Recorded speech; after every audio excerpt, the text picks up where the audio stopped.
We up? All right, we're up and running. So today I wanted to talk about one of the okay, so I have always loved books. I've always loved reading books, and when I was growing up, obviously I was in that age group that read Harry Potter. And I remember I think it was around book 5 or 6. I I wasn't happy with the direction that the book was going, where my imagination was just percolating. I was like, this could go in so many other directions. And then I realized, like, I can just write whatever I want the book to be. I don't have to sit here and be like, okay, well, and I didn't know what fan fiction was at the time. And I kind of like discovered it just by coincidence on my own. And I started to get into writing. And ever since, when I was in middle school, I wrote a short story. It was about 10 pages long, called Bob the Goober. And it was about this little goober blob named Bob who lived in a town. And it was just like this funny little thing. And it completely took off within the middle school. And a lot of people read it and liked it and laughed. And I had this thing of like, I would love to write a book one day. And I think what I would love to write is like a children's fantasy book like Harry Potter. I think that'd be super fun. But I think you also have to be very careful. It's hard to write books because, and I've heard this before and I really believe it to be true, that I think if you sit down to write a book with an intention of a message to deliver, that it can sometimes take away from the creative self-discovery of imagination that expresses itself as pure form art. And so if you want to create something that is interesting and lasts, you're better off probably not going in with a message. You're probably better off going in with, these are characters that are interesting to me, and I'm just going to play around with them in this environment that I find interesting, and let your mind sort of work through things in a sort of psychotherapeutic way, but also just through pure creativity in a very contained environment. But also with kids, you want to relay good messages, and the nuance of, say, Pride and Prejudice or the Brothers Karamazov, that's probably not going to pass the sniff test for a second grader. So how do you balance that? Well, I'll tell you how one person balanced it.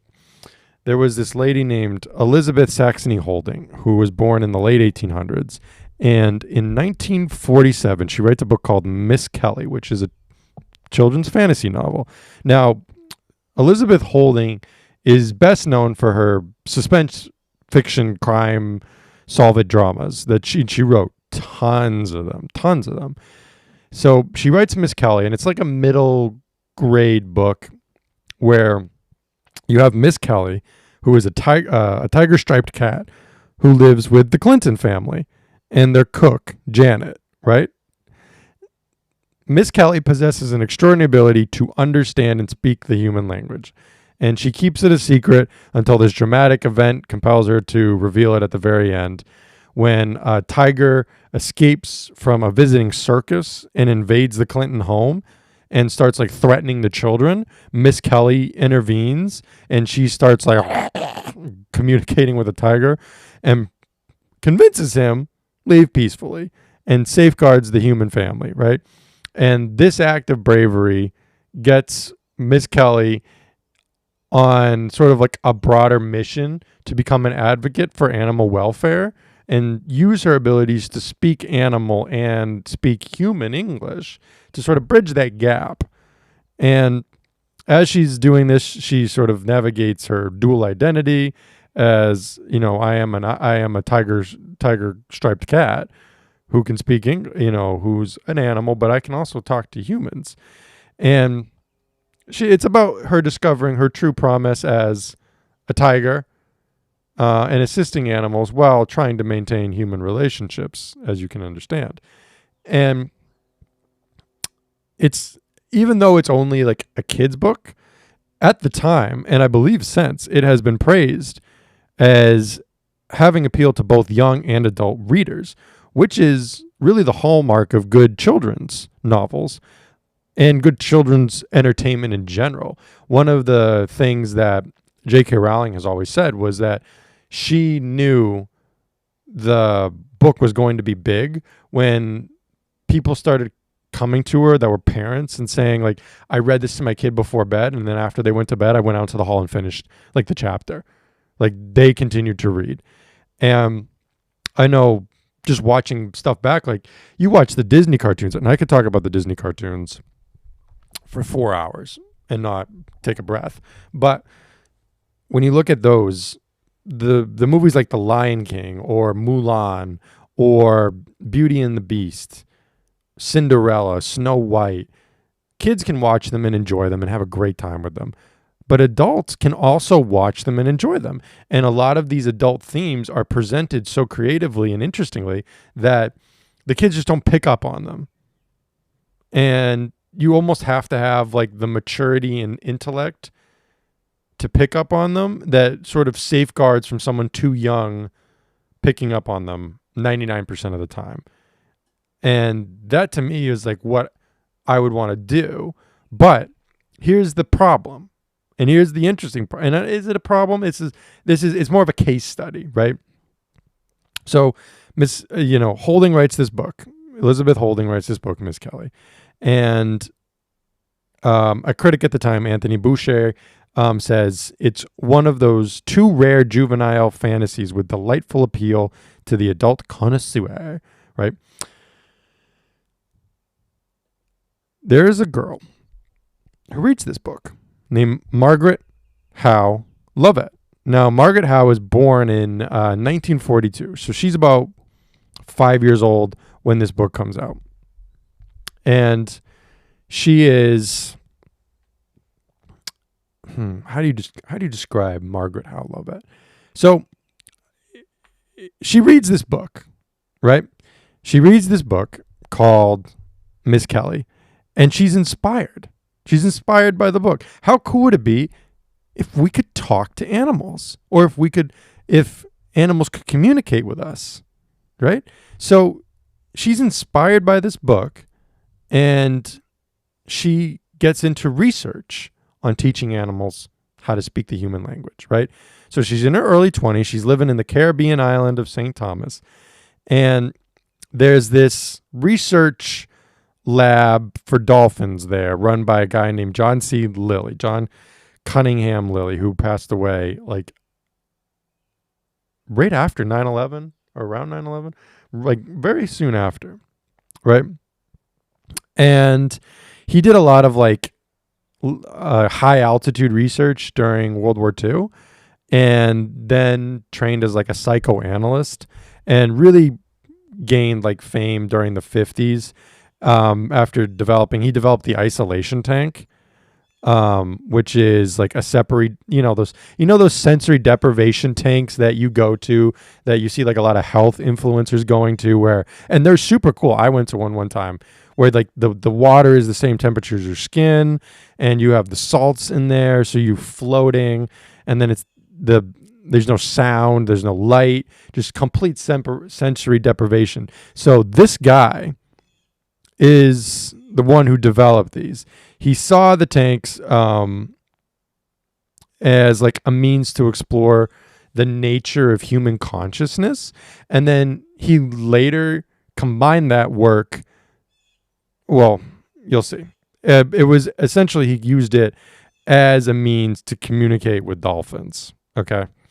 So John C. Lilly,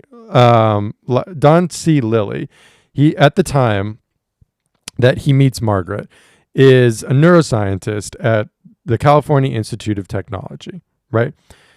So the director of the laboratory on St. Thomas is a guy named Gregory Bateson, right? And Margaret, because of being inspired by this book, goes up to him, and Gregory Bateson, who died in the 80s sometime, he says, yeah, you can come in and you can observe dolphin behavior. And he's super impressed with her enthusiasm, and she's like super in on it. Lots of scientific vigor and that sort of thing going on. And that's where she's volunteering. That's when she meets John C. Lilly, right?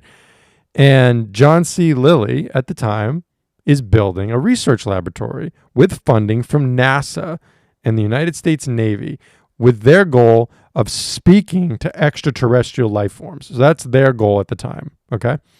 And in order to do that, they're like, we need to develop a method to talk with non-humans. Because as you can imagine, it's one thing if you're exploring the world and you come into you come into contact with another group of human beings and trying to decipher their language. That's one thing. That's hard enough. Harder still, now you have to talk to an entirely different species that's not human at all. Okay? So they undertake this and they build a dolphinarium, which is just like a dolphin house that's partially flooded with water in St. Thomas. And that's where John C. Lilly, he brings in 3 dolphins, 2 females, Sissy and Pamela, and then a younger male bottlenose dolphin named Peter. Now, what's interesting about Peter, and I guess all of them, is all of them come from Marine Studios, where they'd been co-starring on the television show Flipper. Okay? Huge show. And this is around 1964. It's fully functional. And as John C. Lilly isn't around a lot because he's traveling, right? He's a big name in the space, big name in the space with isolation tanks and stuff, got places to be. He signs Margaret to train the dolphins. Okay? So the goal of the Dolphinarium experiment is to teach the dolphins human language. Now, over the period of 2 years, over like the next 2 years, right? Lilly, John C. Lilly, and Margaret Lovett, they take very different approaches, trying to prove that human language can be mimicked by dolphins. So Margaret reasons that, hey, if I live with the dolphins and make human-like sounds, similar to how like a mom teaches a child, like when you have a baby, you speak languages around them, and that's like one of the ways you can help teach the baby the language, right? That they're going to have more success. Okay. So she tries speaking slowly, changing like the pitch of her tone in order to help Peter, the male dolphin, the one male dolphin, to pronounce the words that she wants him to learn. And they spend all of their time together in this isolated dolphinarium, right? Lilly runs these isolation tanks. He makes an isolation tank dolphinarium. Lovett and this, pubescent dolphin Peter are in there all the time. And she's documenting his progress, and she's giving him lessons a couple times a day. And she's trying to get him to say, hello, Margaret. But according to Margaret and like her things, that the M was really difficult for Peter to pronounce without making bubbles in the water. So she's sitting there going, hello, can you say hello, Margaret? And Peter's like, no, hello, Margaret. Margaret. Can you say Margaret? Just, right? So, if you're interested, there's a documentary by Christopher Riley called The Girl Who Talked to Dolphins. This is about this, right? As you can imagine, there were complications. So, Peter, being an adolescent dolphin, has puberty-related urges, let's say. Keep this PG. Has puberty-related urges, which disrupt his lessons, right? And they have to take Peter downstairs into the pool with the 2 female dolphins, Pamela and Sissy, to relieve this tension that Peter is having, right? And this proves to be an enormous logistical issue for Margaret, because as you can imagine, it's not easy to move a pubescent bottlenose dolphin in heat downstairs, right? So eventually, Margaret, being the unbelievable scientist that she is, she's like, well, this is taking too much time.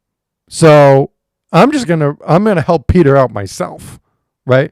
And her official stance was that it wasn't sexual on my part. This is Margaret's official quote. It wasn't sexual on my part. Sensuous perhaps. Crazy thing to say. Crazy thing to say already.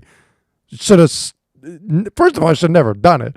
Second of all, should have talked to a lawyer before you're going to speak on this. And secondly, sensuous perhaps. And this is the thing, right? It's interesting. What Margaret is doing here, remember, this is the 1960s, okay? It's not today where people post their apology on their Instagram. Margaret is facing the news of the nation, and she's going, yeah, I did it. It wasn't sexual on my part. Sensuous, perhaps. Crazy. It seemed to me that it made the bond closer, not because of the activity, but because the lack of having to keep breaking up the lessons. And that's really all it was. I was there to get to know Peter. That was a part of Peter. It would just become part of what was going on, like an itch. Just get rid of that scratch and we would be done and move on. It's a direct quote from Margaret, okay? Now,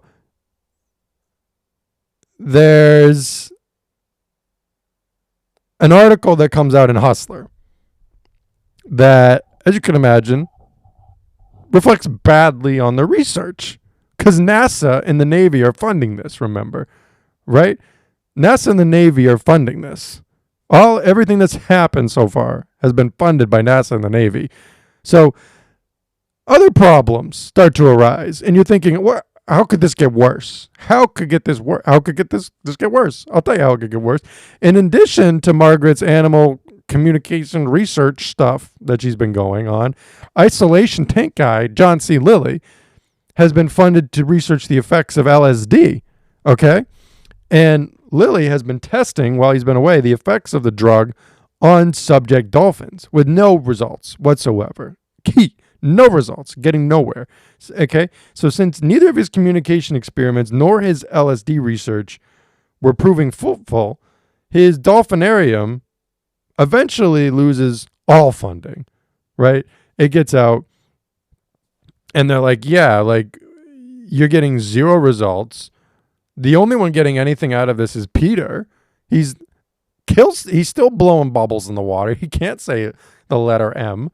He's you're done. You're done, right? So no funding, experiments over, and the dolphins are moved to a different facility that was a bank in Miami. They get moved to like a bank in Miami that had been repurposed, right? And they get put in these smaller tanks, right? And since it's like a bank, there's not a lot of sunlight, and Peter quickly deteriorates and then eventually kills himself. So apparently this is John C. Rout. That was what John C. Lilly says, right? So this is where we enter Rick O'Barry. So Rick O'Barry was a trainer for the Dolphins on Flipper. Remember, the Dolphins were all TV stars, right? This is not normal Dolphins. These are celebrity Dolphins. Okay, this would be like if aliens came down and they stole the cast of Friends in order to do experiments on humans to figure out if they could communicate with us. Okay? Rick O'Barry is a stunt double on that show, but he's also the trainer for the Dolphins, right? And he witnesses this, and he's one of the first people to hypothesize that maybe dolphins, can just end things, right? So he founds this. One second. Rick O'Barry's quote is that what he says is dolphins are not automatic air breathers like humans are, right? Every breath is a conscious effort. If life becomes too unbearable, the dolphins just take a breath and then they sink to the bottom and they don't come back up. Okay? So that's his explanation. Rick O'Barry, this stunt double dolphin trainer, he funds the Dolphin Project, which is a group that aims to educate the public about captivity and, where feasible, free captive dolphins. And he gets put in the Cove, which wins an Oscar in 2009. Okay. And it uses very like covert techniques to expose like dolphin drive hunting in Japan. And I believe Rick O'Barry's still alive. As far as I'm aware, he's still alive. Okay. And after he sees, and there was another dolphin named Kathy who was like the main flipper. You know how when there's babies on TV shows, they usually get twins and then they rotate the babies. Kathy was the main person who played Flipper. She also did this to herself, which is very sad. And that's when Rick is like, yeah, maybe it's not good that we're capturing and displaying and training dolphins to play. Maybe that's wrong. That might be wrong. Okay. So 1970 on Earth Day founds the Dolphin Project, right? And he becomes a pioneer in how to rehabilitate and release captive dolphins into the wild. And I believe he's done this he's done a number of dolphins, over 24, in Haiti and Colombia, Guatemala, Nicaragua, Brazil, Bahamas, United States, and spent the rest of his life doing this. He gets environmental achievement awards given to him by the United Nations Environmental Program. He and his wife, Helen, they become consults on Earth Island's International Marine Mammal Project. He writes a couple books, Behind the Dolphin Smile and To Free a Dolphin. And most recently, Die Bucht, which is a German. He decided to write the third of the trilogy in German. And he moves to Florida and founds a nonprofit called Dolphin Project Inc., right? As of late, he's moved on to ladybugs, and I think it's easy to get behind dolphins. It's a little bit, I don't know who's keeping ladybugs captive and teaching them tricks. Like, when we go to SeaWorld, we don't go to Bug World. That's all I'm saying on that one. But anyway, that's Rick O'Barry, right? So he steps in and sort of sheds some light on what happened to one of his dolphins, and obviously he's heartbroken. And you say, what happened to Margaret? What about Margaret? Well, Margaret stayed on the island and married, get this, married the photographer who had photographed their research. And not only that, they moved back into the Dolphinarium and converted it into their family home where they had 3 daughters. This woman, I want everyone to understand this.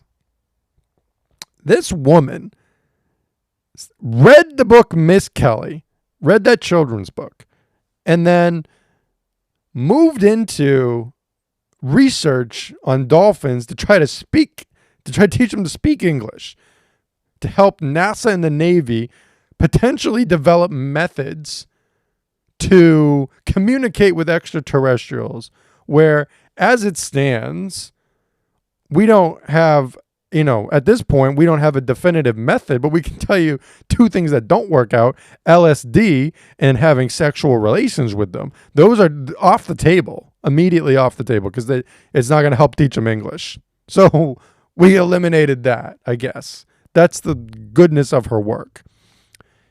She does this, and she's probably thinking, after she's given that quote where she's like, it wasn't sexual, it was sensuous. There's a difference. Stop judge. Like, I had research to do. What if we get attacked by aliens? Then you're all going to come thanking me if this works out. Didn't, but,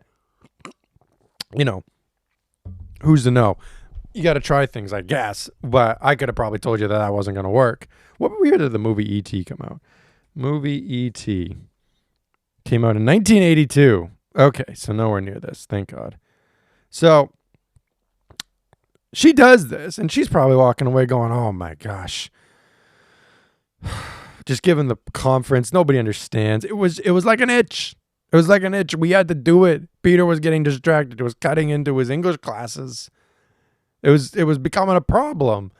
And she's sitting there and she's all dejected on the side. Oh, how am I going to face my family? I might have to leave. I might have to leave St. Thomas.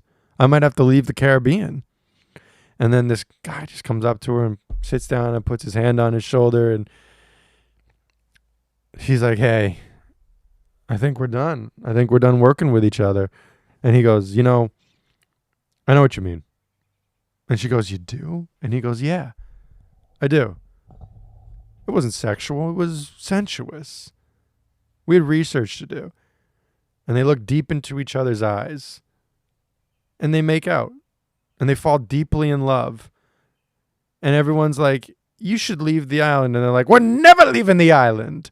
Not only that, we're buying the Dolphinarium. And they're like, you take it. Nobody here wants to live there now that we know what was happening there. Similar thing happened in my hometown. There was like a house on the hill, and some dad or something or other did some, I forget what he did. He may have, did he try to buy a boar? I forget what he did. He did something. He did something weird, and there was a whole thing. And then afterwards, ain't nobody want to get in that house. Bad energy coming from the house. They're like, we don't care. And they drain all the water out. They fix the water damage. And then they build a couple rooms for some young girls. And they're like, yeah, we'll just never tell them what happened here. And then you got to imagine those girls grow up and they have access to the internet.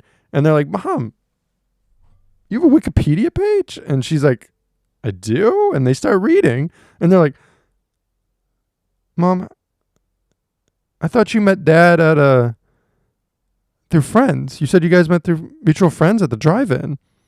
And their mom's like, we did. And she goes, that's not what Wikipedia says. And the mom's like, well, what does Wikipedia say? And she goes, what is Dolphinarium? And the mom and Margaret's eyes get wide. And they're like, how did you know about Dolphinarium?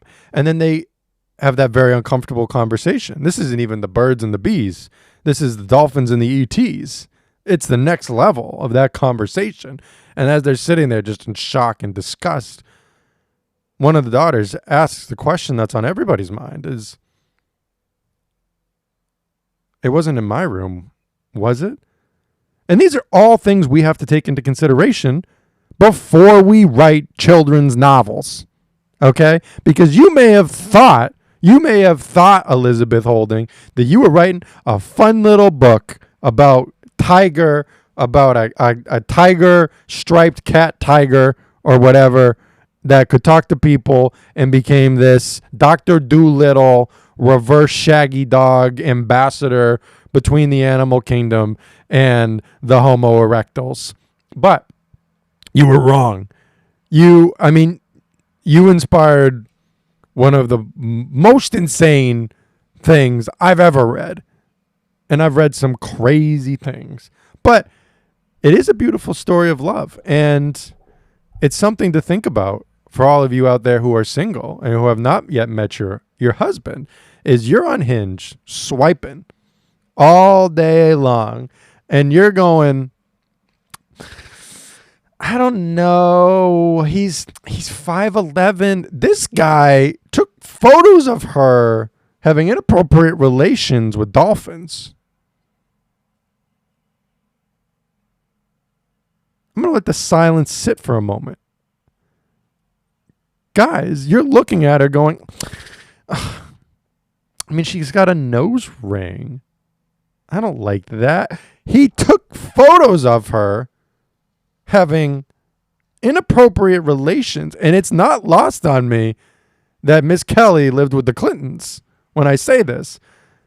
having inappropriate relations with Peter the Dolphin, who later deleted himself. Because if you're Peter, you go from, in the span of 5 years, you're a superstar on TV. You're a part of research where you're getting serviced with 2 women and then a third, essentially, to locked in.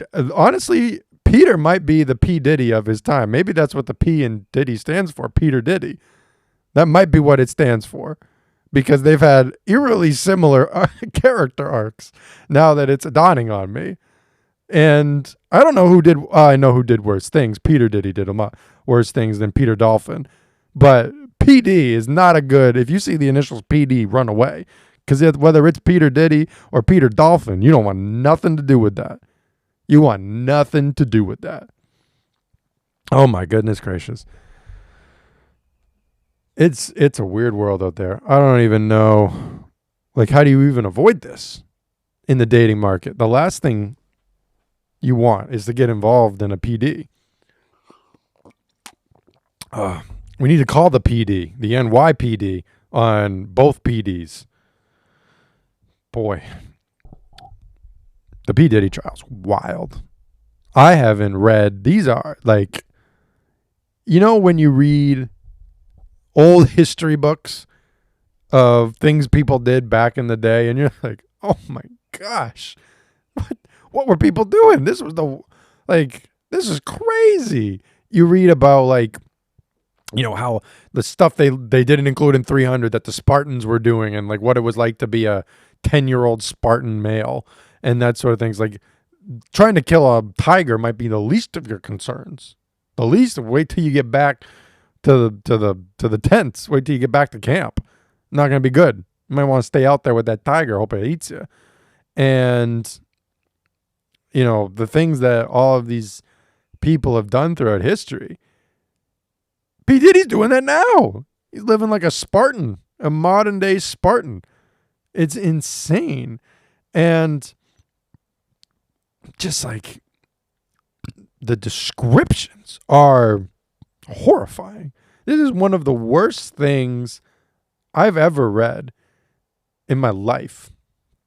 And I had the horrific honor of, I got tickets. I remember, so when all the Bill Cosby stuff came out, my grandpa had bought me tickets to take a girl on a date to see Bill Cosby live. And I had gone and seen him, and I'm very close. And he was quite old at that time, and he did his little set. And then it was pretty soon after that the allegations dropped of all of the things he was doing. And I remember thinking, like, they were saying that he got him, he assaulted them. And I was like, he was not moving well. It took him 4 minutes to get up 3 flights, like 3 steps. And then it comes out he's drugging people. And I was like, oh my gosh. And I'm, you got to imagine me. I've never been to a concert before in my life. I've never gone to see a stand-up comedian. I've just gone to see Bill Cosby on Friday night. I'm excited to go and tell everybody on Monday morning, like, guess what I did? I went and saw Bill Cosby. And I go in and I tell everybody, like, guess what I did? I got to see Bill Cosby, blah, blah, blah. And immediately, he's a rapist. And I'm like, ugh. And they go, way to go, Sam. Like, people and kids. I was like, I didn't know. I didn't feel that. Anyway, I felt sick to my stomach reading that, because I felt like I had some skin in it. Like, I paid to see him. I'd given this horrific guy money. And that's a similar feeling to what I feel now, of like, I gotta think of like all of the Diddy songs you've enjoyed over the years, and like finding out what was going on behind the scenes, and you almost feel like an idiot for missing the signs, because it was like, the signs were there. People were saying stuff, and now it's coming out. And it's like, I gotta pay better attention. Steve Harvey's been blabbering about baby oil for a better part of the last 10 years, apparently. On his little daytime show, he's giving dating advice to moms, and whoever is in his little audience there on the Steve show. Apparently, I saw a compilation. This dude's been ranting about baby oil for the better part of a decade, and it never once flagged. But you know what? That's a lot. I can't think of 4 times that I brought up baby oil in the last decade. I don't know if I've seen baby oil as many times as he mentioned it in that compilation. IRL. Like, why are you having this much interaction with baby oil? That should have set off the red flags. But I would like to know what he was like before he got into Hollywood. Like, is he always been a monster, or was he just in Hollywood so long? It's a very, what's his name? Dave Chappelle talked about how, it takes a certain amount of mental strength to become as successful in Hollywood as a lot of people become. It's not easy because you have to put up with a lot of crap of like the producers and then the public saying stuff about you. To be able to deal with it takes a certain amount of mental resiliency.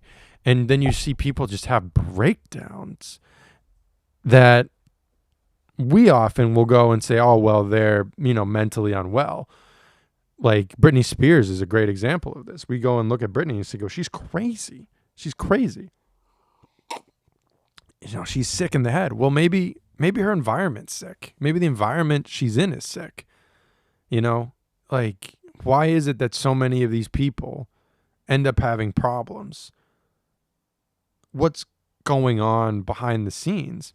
And I think it gets into a greater idea during dating of there are these group out there, and I believe the Dark Triad, I believe it's the Dark Tetrad now, of cluster B personality types. It's like a subclinical level of Machiavellianism, narcissism, psychopathy, and sadism, right? So Machiavellianism is this, I'm just in this to get things for myself.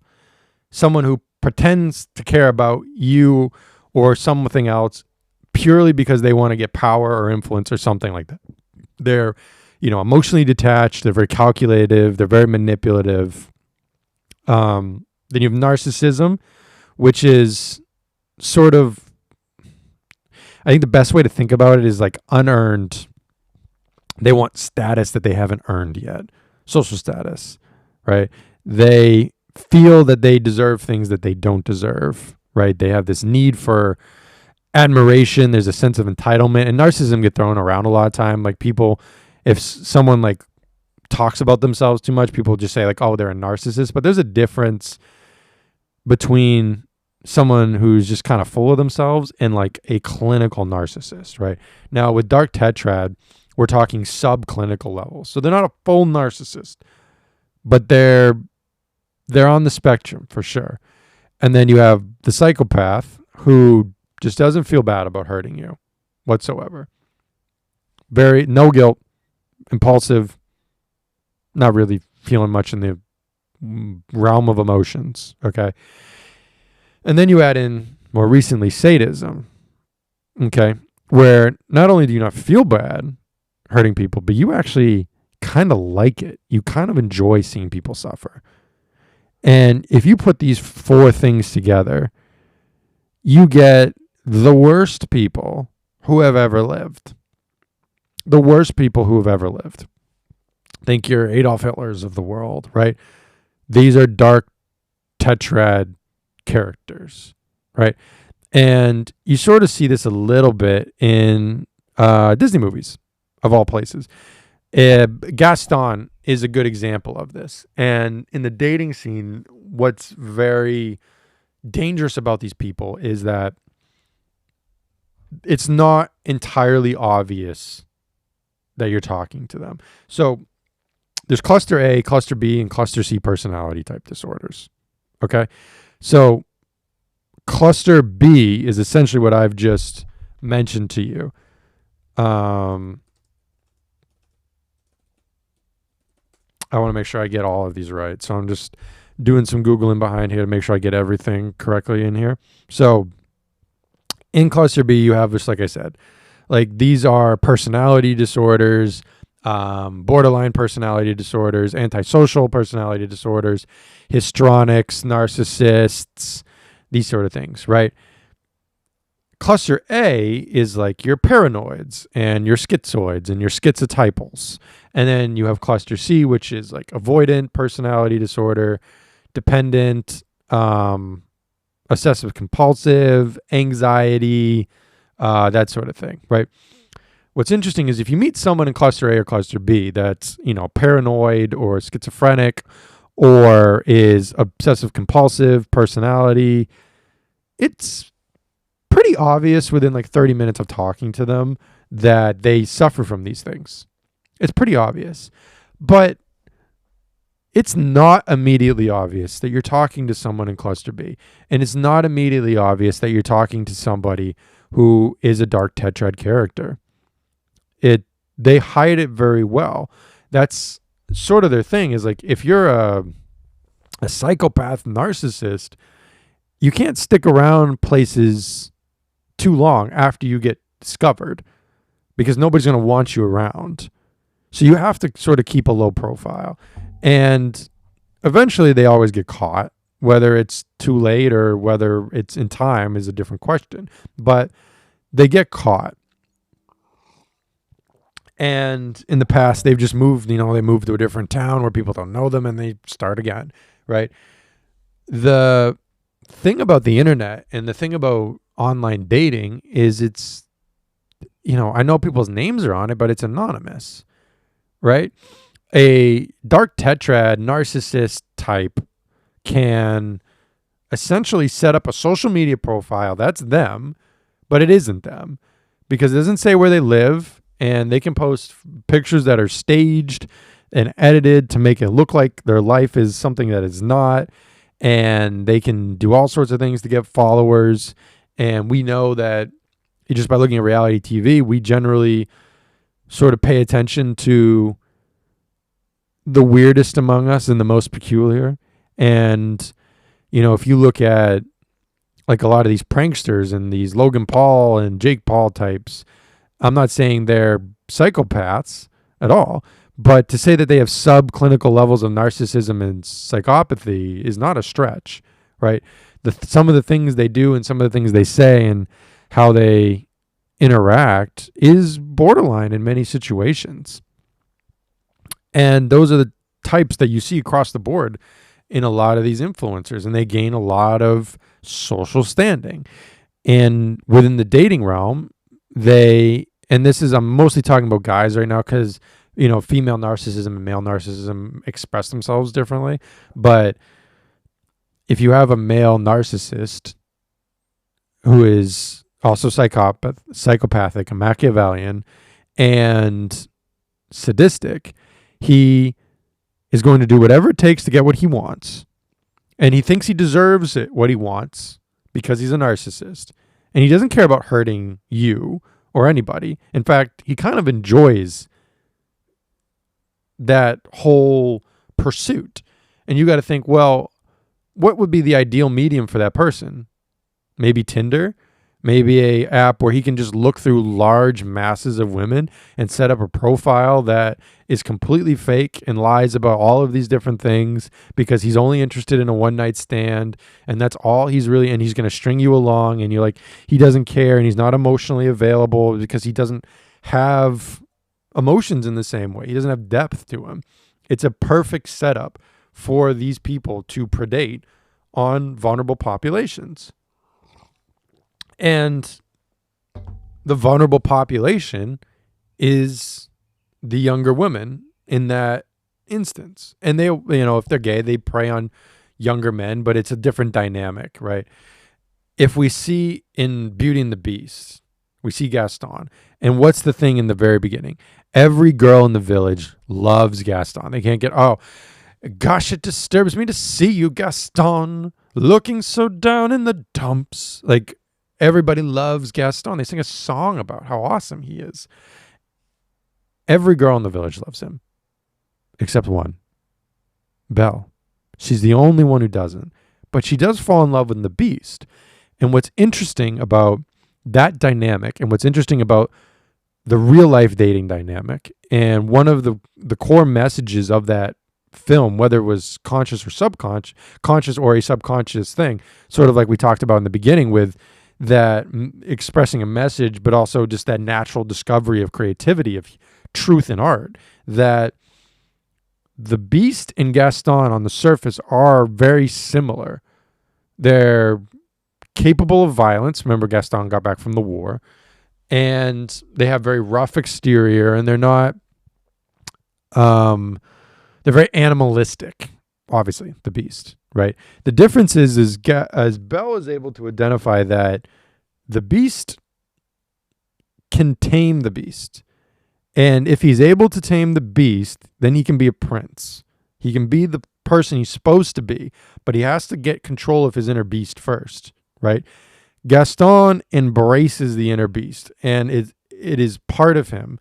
It's not this thing that he controls. It's this thing that he allows to run his life, okay? Now, Belle sees through this because she's the only educated woman in the city. She's the only one who reads books. She's the only one who thinks outside of this very niche paradigm, okay? Now, in the real world, women are generally attracted to capability, right? You don't want to date somebody who can't do anything, right? Who doesn't have a job, who doesn't have a hobby, who has no skills, who needs you to look after them. Like, that's a child. You don't want to date that person, right? But you want to date someone who is nice and is in control of themselves. But, if you get attacked by a burglar, they can step up and do something about it. You know what I mean? They can be brave. They can be courageous.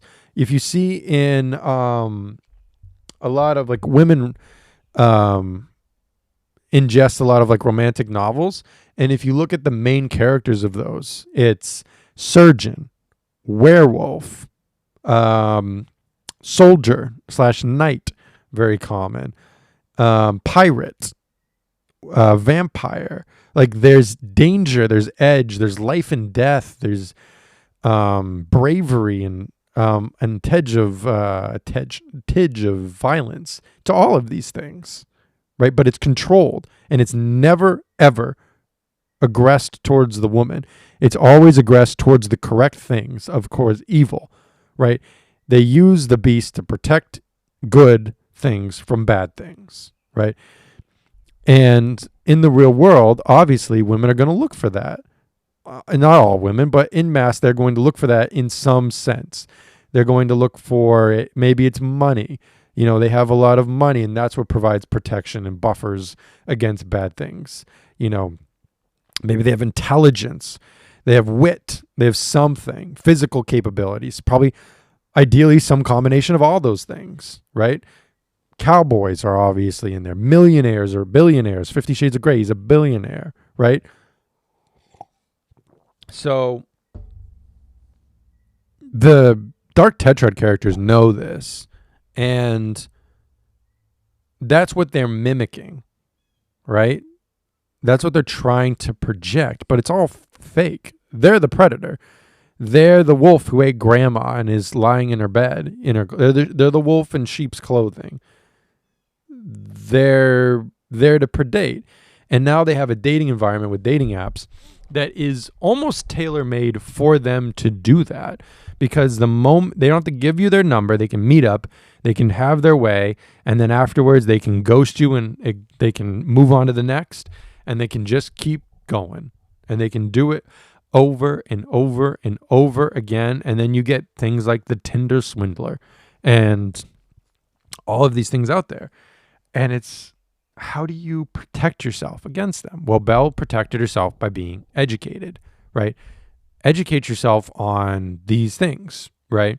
Of what do these personalities look like? Well, what do these actually look like? Not what does your friend Becca tell you a narcissist is, because she had an ex-boyfriend who was a narcissist. No, what does an actual narcissist look like? How do they actually express themselves? What are the giveaways? What are the things that they actually do? And how to look on the outway for that. And honestly, I was thinking about this, that, how do you protect your daughter from dating Hitler? The answer is your wife. Older women are the least susceptible group to Dark Tetrad characters because they've gone through that dating scene. They've seen it all. They know the signs, not because of clinical experience, but because of real life experience, not because of a book, because they went through it. They saw their friends go through it. Maybe, God forbid, one of them went through it. And they know the signs. And when you think back to like old dating styles, especially like old high school dating styles, like nowadays people don't introduce who the person they're dating to their parents for a while. It's sort of like this barometer. I gotta take this shirt off. I'm so hot. Oh gosh. There we go. They don't introduce themselves. They don't introduce their partners to their parents for quite a while. Versus back in the day, it's that, the guy comes to the door to greet the girl. He's got flowers. He knocks on the door. The dad and the mom answer, and he goes, is Marissa here? And they go, hey, let me size up the big dog. And the dad hits him with the, whatever you do to her, I'm going to do to you. And I got a shotgun with your name on it, big boy. Like, does all that sort of stuff. And then the mom goes, oh, don't be like that, Jerry. And this is a very traditional setup, we remember. But what's a part of it? The dad and the mom get a look at the boy before their daughter goes on a date. And they sort of get to talk to him, and they get to, be on high alert, having seen everything. But now, a lot of times people are like, I'm not going to introduce them to my parents until I really like them. I'm not going to introduce them until 4 months in, 5 months in, 6 months in, a year in. And a year in, like, if your parents come up to you and they're like, I think there's something wrong with this person and you're being manipulated, now you're a year in. And that's a lot different from, hey, you're going on your second date right now. Keep an eye out. I get a funny feeling from him, right? Now, not obviously has this family dynamic, but it's an interesting traditional buffer that existed, right? And what I would suggest to people now in the dating world is, if you're seeing someone and you go on a date and you think like maybe a date or two and you're like, all right, maybe I'm going to keep going. The first thing I would say, if you're going to try to protect against this, is firstly, don't sleep with someone on the first or second date, right? You can buffer yourself for a little bit, right? Don't do it right away, because if that's what they're looking for and they get it, now you've fallen victim, right? Before you do that, maybe they should at least meet your friends or meet your roommate, or, tell your parents about them, or tell whoever your parental figures are in your life. Like, run them by people you trust and say, what do you think, before you really get too deep into it. Like, the number one thing that keeps these people at bay is communities banding together, like I said before, to kick them out and send them to the next town. You have your community, build it up, utilize it, utilize the knowledge of your elders, utilize the people who have been through this before. It's that sort of thing of like, so many people nowadays take dating advice from people who aren't married. You're taking dating advice from someone who's not married. That's like taking hockey advice from someone who's never played a hockey game, or taking painting advice from someone who's never painted a full portrait. You've never completed a piece of art. What are you going to tell me about art? You've never seen it through to the end, right? The idea that you're going to take dating advice from someone who's never gotten married, let's say, like, don't take dating advice from someone who's not married. Don't take marriage advice from someone who's not been married 10 years. Like, obviously having a 10-year marriage doesn't mean it's been good, but I would trust the average person to be able to say, like, they've been married a long time, they seemingly have a good marriage, let me ask them. And maybe you find out they actually don't, but you still learn something, right? versus taking dating advice from your random friend who isn't married or has been married a month to a guy that like half your friends don't like. What are you taking advice from them? What are they going to teach you? What not to do? Maybe, potentially. Oh my goodness gracious. But building that up seems to be the best option, because I guarantee you, all it would have taken is one phone call to mom or one phone call to her best friend for them, and like describing what's going on, for them to say, Margaret,